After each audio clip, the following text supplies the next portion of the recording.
Attendez.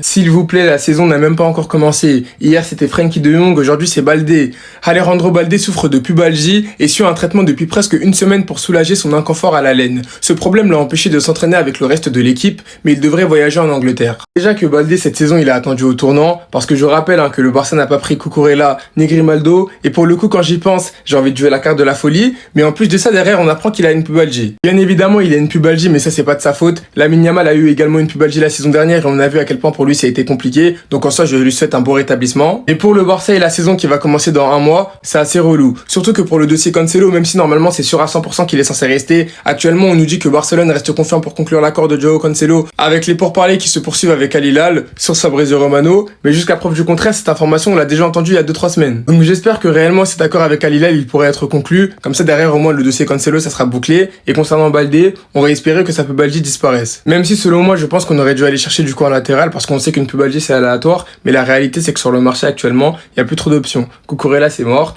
et Grimaldo c'est mort aussi. Bref, en tout cas n'hésitez pas à me donner vos avis dans les commentaires, histoire de savoir ce que vous en pensez, et moi je lirai tout ça.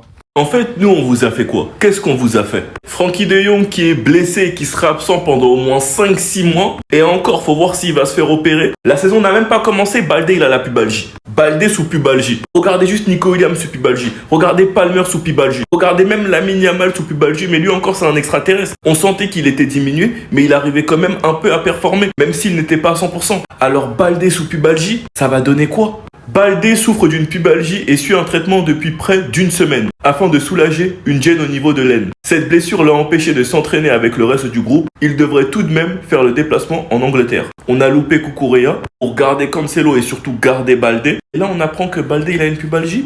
Nico Williams nous a expliqué durant la Coupe du Monde comment il a souffert de cette blessure, qu'il n'était même plus heureux de jouer au foot. Même aller aux toilettes ou sortir de sa voiture, ça lui faisait mal. En tout cas, courage à Baldé, force à lui. Mais la saison n'a même pas commencé, que ça pue déjà.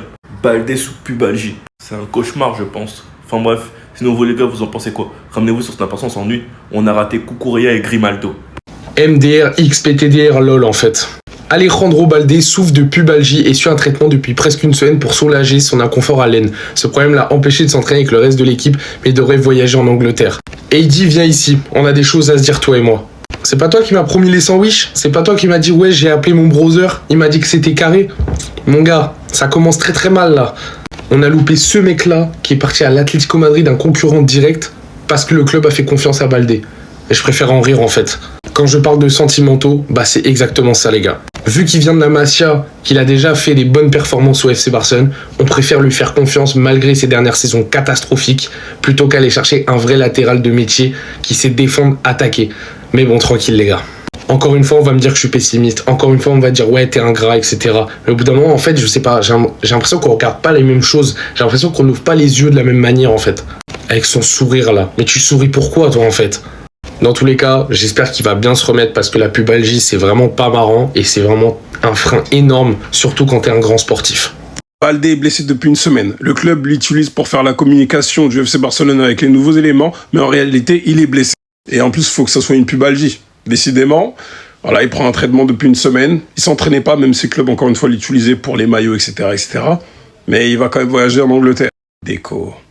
Quand on te dit les latéraux, Grimaldo, il est parti à l'Atlético Madrid, c'est regrettable. Il nous faut des latéraux.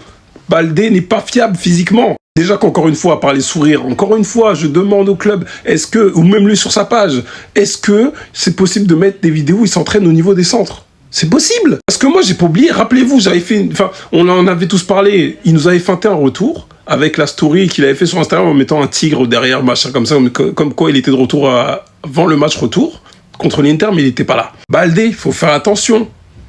Faut faire attention. Le club où tu es, il est exigeant. Il y a un peu d'ingratitude dans le football, mais c'est pas parce que tu as été bon il y a 2 saisons qu'on va être gentil tout le long des saisons. Tu seras pas bon. Si ça fait 3-4 saisons, t'enchaînes ou c'est pas bon.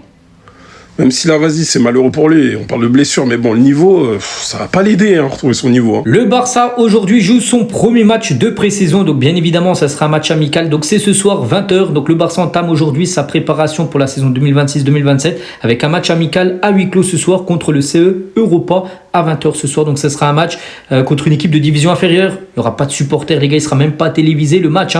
Donc, Hansi Flick évaluera plusieurs joueurs de l'équipe première et de l'académie, dont l'avenir reste incertain comme Casado, Hector Ford, Ronny Bargi, Farinas ou même Tunkara.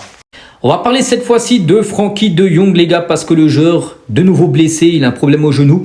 Donc, il va louper 5 mois. 5 mois, les gars, il va plus rejouer sur cette année 2026. Donc, palmarès des blessures de Jong depuis son arrivée. Donc, si son absence jusqu'en 2027 est confirmée, donc c'est confirmé, il aura manqué un total de plus de 574 jours, dont 103 matchs loupés. Et on finit aujourd'hui, les gars, avec le FC Barcelone qui présente son nouveau maillot extérieur. Ça y est, les gars, ça a été dévoilé aujourd'hui. Donc, short de couleur violet. Le bas du maillot de couleur violet. Plus tu montes, il est de couleur noire. Le logo aussi sera magnifique, bien sûr, avec des reliefs. Et le lecteur Spotify sera de couleur dorée.